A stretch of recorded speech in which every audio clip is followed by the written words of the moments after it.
Welcome to ENN. On Tiwi. Ray Rowe. Yeah, we are on Tiwi and Ray Rowe. ENN tonight's brought to you by our friends at Security Dodge. Go see Michelle Scalisi. Come get some. Yeah. I'd like to start off by saying good evening to Michael. Do you think that I'm losing it, that like midway through that call, I almost started to cry? And to Don. Watch a good documentary. Take a walk. Buy a bike. Something.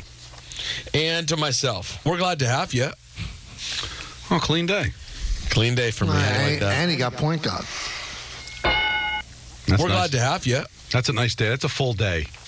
Now, you want to talk about a full day. Do you see what's in my hand here? Do you see this hog that's in my hand here, Michael? No, I don't see. Don's wonderful mother, Jay, had Don over today and asked if she could buy lunch for everybody. And Don said, well, Michael won't be with us, but Peter will be. And she bought me a sub. Where'd she get this from? Angelina's. So she got over me. On Lafayette. She got me a sub from Angelina's. That's really sweet. Isn't that sweet? Yep. So you know what I'm going to do? Eat it. The right thing. I'm going to open this daddy up. I mean, it's like a factory burrito from Cheesecake Factory. What kind of sandwich is that?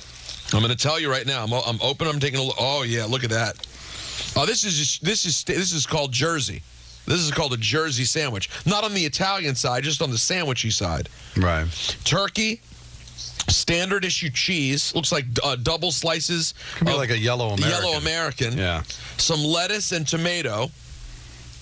Do you think it's a mayo situation? I'm not sure. I'll tell you how it is. Want me to try it? Very good bread. Let me see. Peter's digging right in, Michael.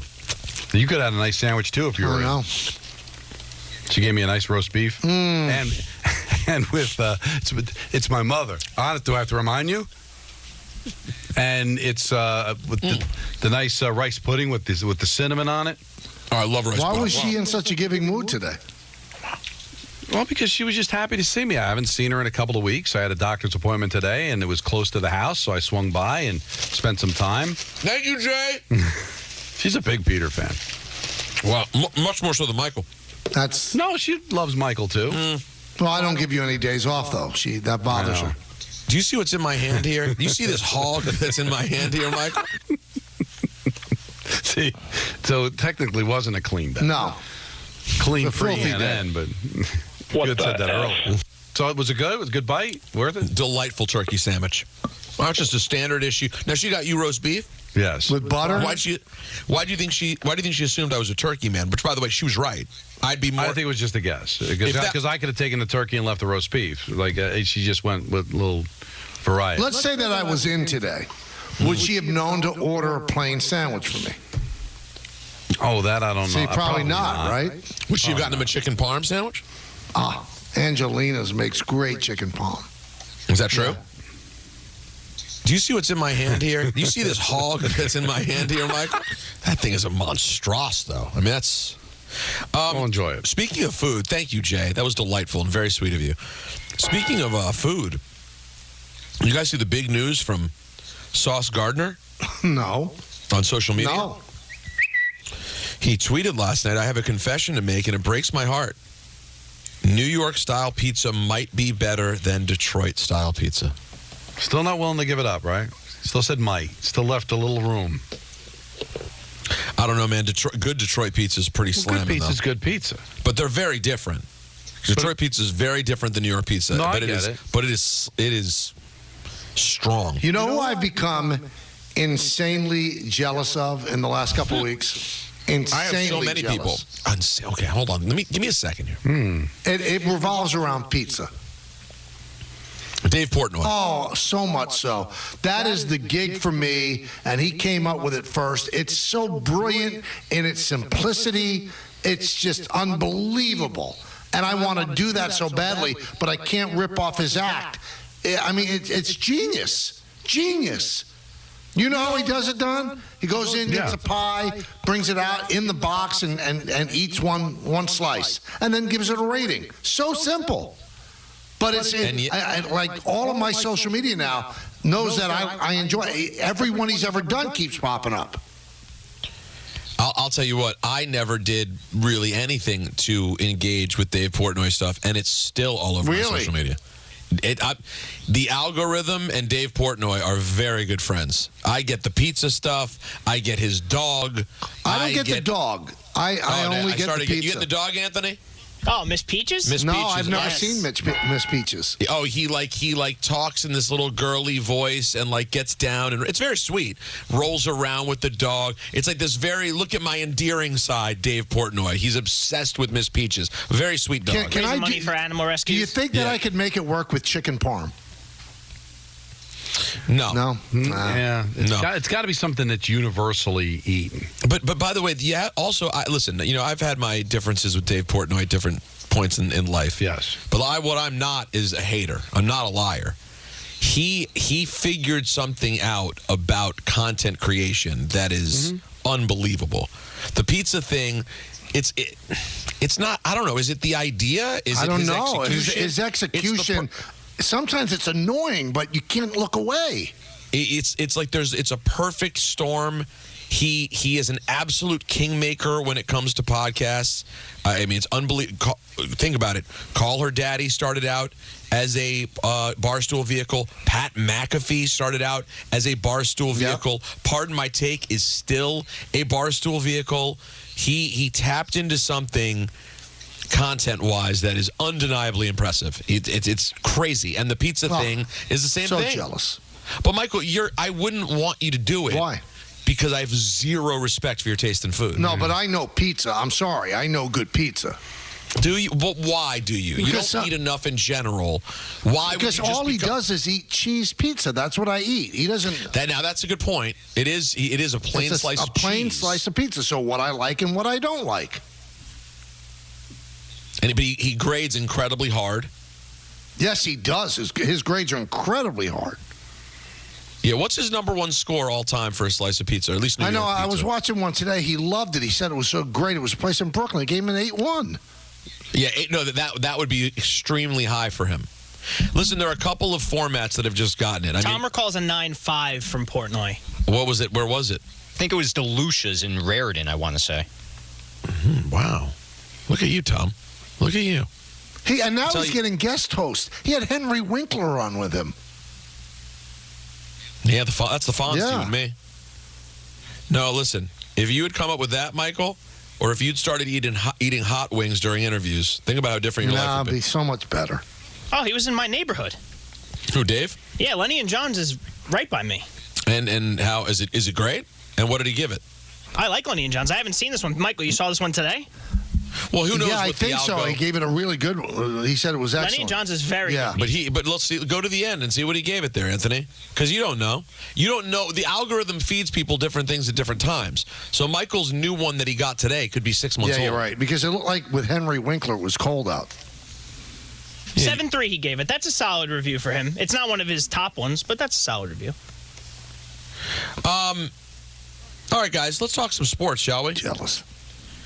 I know. It's hard. Listen, I spent all day yesterday thinking about the fact that Alex Cooper got $125 million from Sirius. No, I think the New Heights bothered you as much as the pizza bothers me. No, it doesn't. I can't explain it.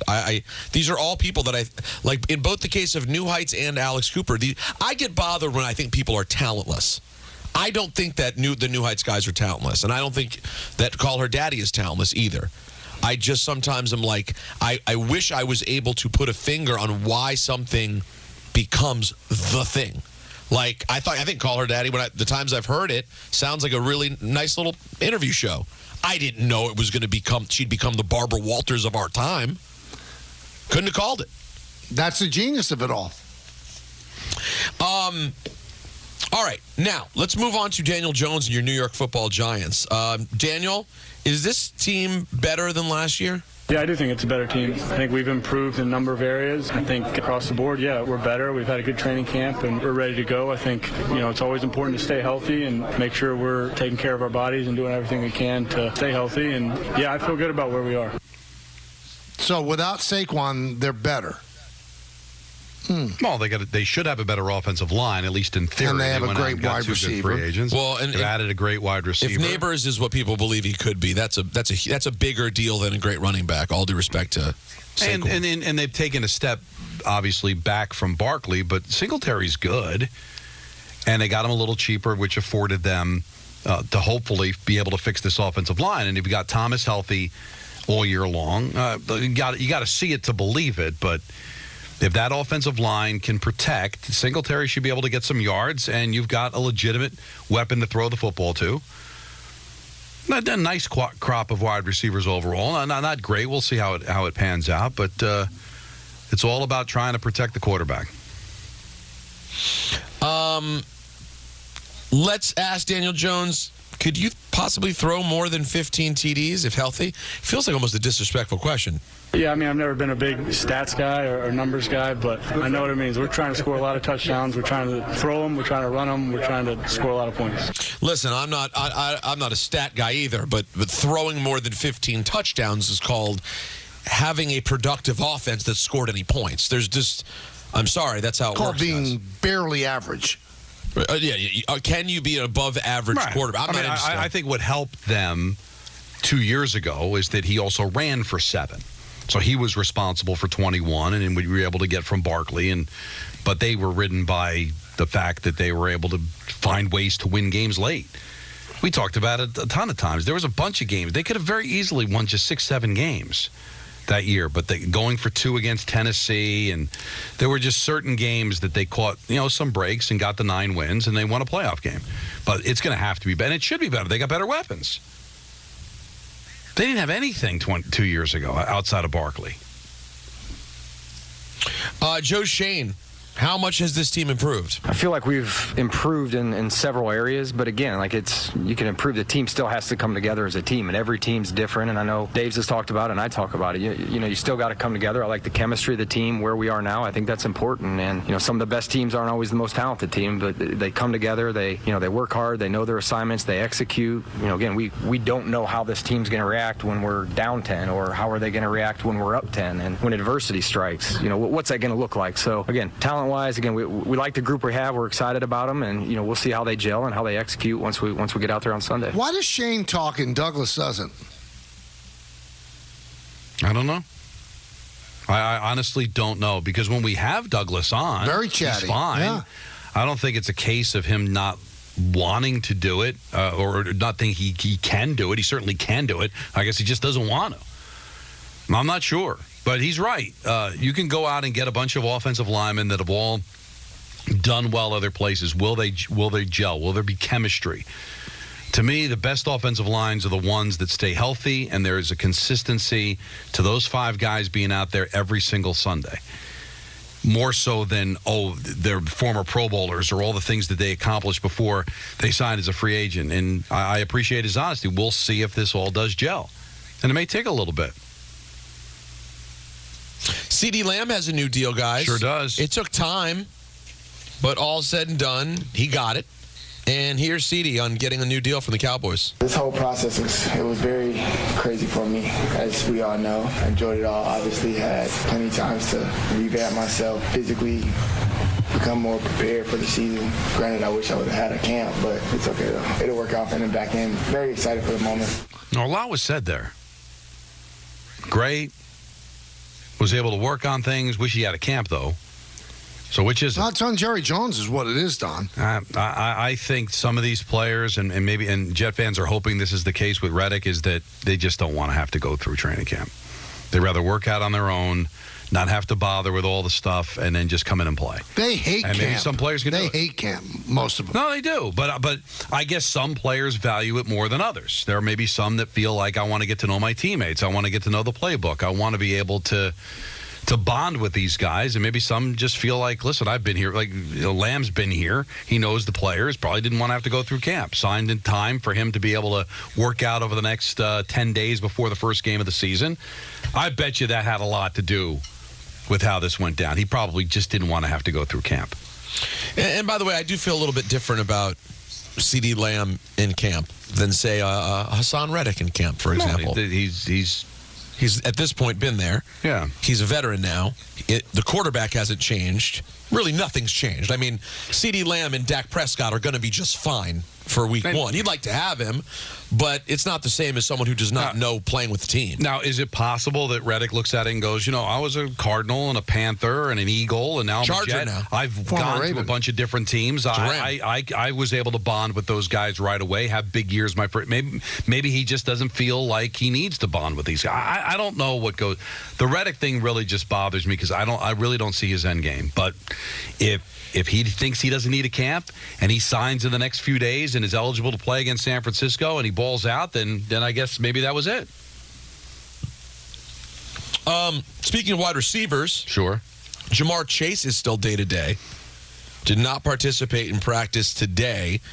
And Zach Taylor indicated that the status still is day-to-day for Jamar Chase. Obviously a big deal for the start of the Bengals season. Sure. Mike Tomlin has made Russell Wilson the starting quarterback in Pittsburgh. And here's Coach Tomlin on the decision. It was a difficult decision, but not difficult in a negative way, to be quite honest with you. It was difficult in a positive way. The decision was difficult because of what they're capable of doing. The decision was difficult because of how they've conducted themselves, as opposed to the things that they fall short in terms of capabilities or negative conduct. Can I tell you one thing? It was not a competition. No. Russell Wilson had that job right from the get-go, once they got him.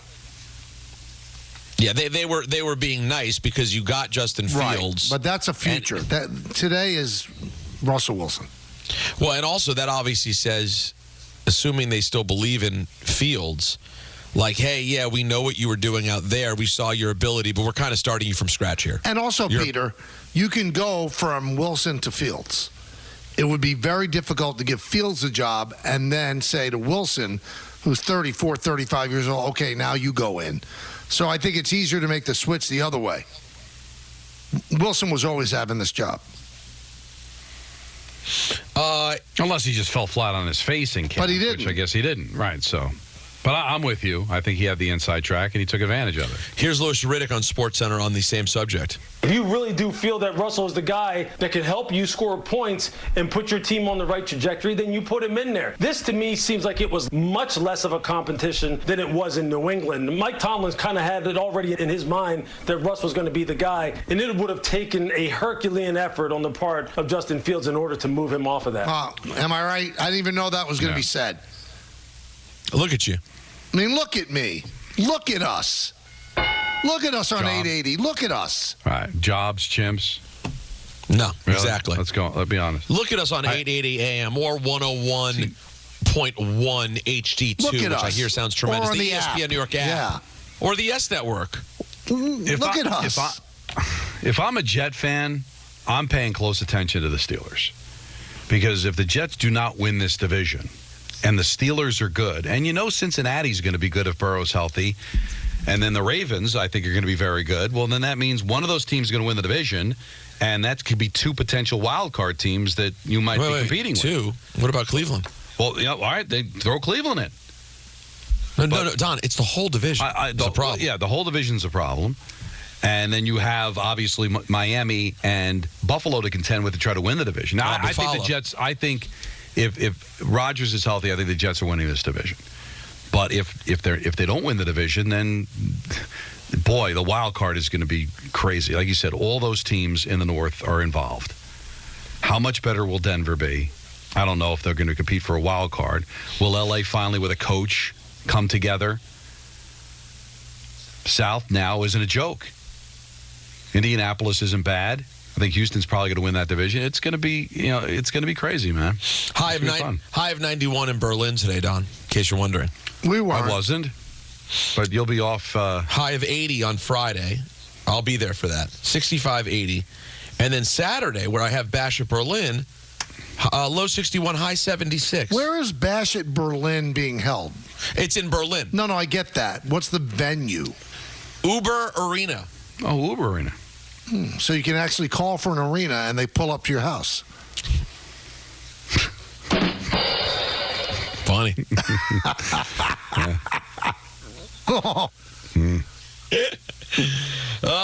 How about this? Paul Feinbaum on First Take reacted to Deion Sanders' criticism where he called Paul Feinbaum the last of a dying breed. It didn't mean very much to me because it was a fairly irrelevant reaction. He did say something that I agree with. He called me a dying breed in the profession, which I'm proud of because I really do believe that the media should be treated with respect and not have selective persecution like he is using out there, not only with this reporter from Denver, but other reporters as well. What I don't understand about Deion, I've had the opportunity to cover him when he was with the Yankees. Prime time. He's really great on his feet. He can answer any question. What does he care if people are writing negatively about him? What does he care? Take the question. Avoid it. Give the answer that you want. Instead, you're looking like you're turning the Colorado program into a dictatorship that there's going to be no media coverage of it. It's a very heelish move, too. But he had every right, especially as a football player, to have confidence in his abilities. To me, this comes across as he lacks confidence in his coaching ability. He doesn't know if he's going to be a great coach or not. He's a great player. He's a really good baseball player, but now he's not. How does he know? I just don't think he likes criticism, Don. No, but that too. But you care about the criticism when you're not sure you're doing it well. Like, as a player, criticize him. He knew he was the best, one of the best corners in football. I get it. I know the reporter, wrote columns that were really, really harsh against Deion specifically. But, call me a part of the dying breed too, I guess, Deion. It doesn't look great. And by the way, talk about bringing in noise, extra noise, and getting other people in the media to root against you. Probably not what you want. That'll do it for ENN, brought to you by Security Dodge. Shop 24/7 at securitydodge.com during their Make This the Summer event. I mean, look at us. Look at what we've accomplished on 3 days on 880. We've reinvented the wheel is what we've done. I ate a turkey sandwich during this ENN. Yep. We talked to CeCe Sabathia That's today. right. You can hear it on the podcast. Yep. Mike Lupica on Wednesday. Yeah. Oh, he's so good. And we talk to each other and you, the audience. And in the words of Billy Joel, life is a series of hellos and goodbyes. Hellos and goodbyes. I'm afraid it's time for goodbye again. See ya.